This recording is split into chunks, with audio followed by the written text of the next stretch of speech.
உங்கள் எல்லாருக்குமே தெரியும், நான் 2-3 நாளாக வீடியோஸ் போட்டுகிட்டே இருக்கேன்.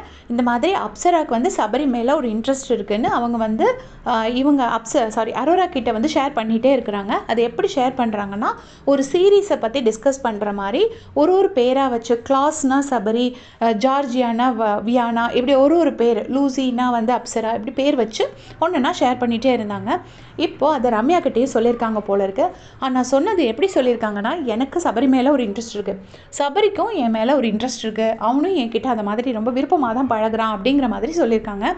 ஸோ இது வந்து இந்த மாதிரி ரொம்ப கைண்ட் ஹார்ட்டட் பீப்புளுக்கு இந்த ப்ராப்ளம் வரும்.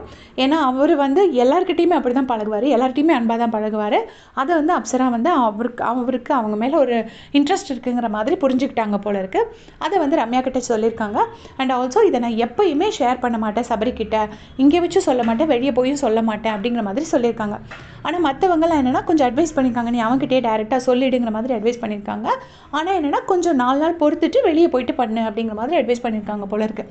அதை வந்து ரம்யா இன்னைக்கு திவ்யா கிட்ட ஷேர் பண்ணிகிட்ருக்காங்க. அதுக்கு திவ்யா என்ன சொல்கிறாங்கன்னா, இங்கே பாரு, ஃபேமிலி, சொசைட்டி எல்லாமே வேறு, அதெல்லாமே விட்டுரு. அவங்க 2 பேர்த்துக்கும் பிடிச்சிருக்கான்னா அதை வந்து சபரிக்கிட்ட சொல்லணும். ஏன்னா தேவையில்லாமல் மனசில் அளவுக்கு மீறி ஆசையை வளர்த்துட்டு கடைசி இல்லைன்னு ஆயிடுச்சுன்னா அவள் ரொம்ப உடஞ்சி போயிடுவாள். சபரி வந்து எல்லாருக்கிட்டையுமே நல்லா தான் பழகுவான், அது அவனோட பிஹேவியர் அப்படி. அதனால அவன் நல்லா பழகிறத வச்சுட்டு அப்படி தப்பாக புரிஞ்சிக்கக்கூடாது.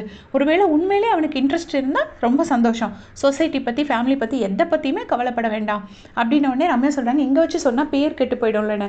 என்ன பேர் கெட்டு போகுது, இதில் எல்லாம் ஒன்றும் பேர் கெட்டு போகாது.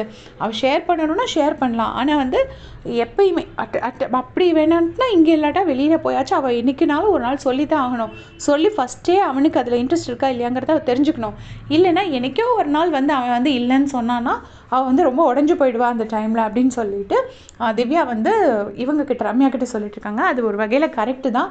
ஏன்னா தேவையில்லாமல் அப்சரா வந்து, ஏன்னா சபரி நேத்தி கூட அந்த மாடலிங்க்கு வந்து அப்சுன்னு கூப்பிடுறாரு. சபரி ஏன் அப்சரா கிட்ட பழகுறாருன்னா, எனக்கு தெரிஞ்சு அப்சரா வந்து ஏதாவது தனியாக ஃபீல் ஆகிடக்கூடாது, யாருமே கூப்பிடலைன்னா அவங்க வந்து அப்செட் ஆகிடக்கூடாதுங்கிற மாதிரி எண்ணத்தில் கூப்பிட்ருப்பாரு அப்படின்னு தான் நான் நினைக்கிறேன். அதை வந்து சபரிக்கு அப்சரா மேலே ஒரு இன்ட்ரெஸ்ட் இருக்குங்கிற மாதிரி இவங்க சொல்கிறாங்க. இதுக்கு இடையில் பார்த்தீங்கன்னா இன்ஸ்டாவில் எல்லா இடத்துலையும் பார்த்தீங்கன்னா சபரிக்கும் திவ்யாவுக்கும் பயங்கரமான எடிட்ஸ் போட்டு விட்டுட்டு இருக்காங்க. திவ்யா ட்ரெஸ் மாட்டிட்டு வந்து அவங்கக்கிட்ட நல்லா இருக்கான்னு கேட்குறாங்கன்னு போடுறாங்க. நிறைய பார்க்குறதுக்கு பார்த்தா பிலீவ் பண்ணுற மாதிரி தான் இருக்குது. அப்புறம் இவர் சபரி வந்துட்டு திவ்யா கிட்ட நேத்தி வந்து அந்த ஃப்ரெண்ட்ஷிப் இதில் நான் என் பேரை சொன்னான் தான் பேரை சொன்னேன், நான் இல்லைன்னா உன் பேர் சொல்லியிருப்பேன், நான் ஏதோ சும்மா தான் சொல்லியிருப்பாரு.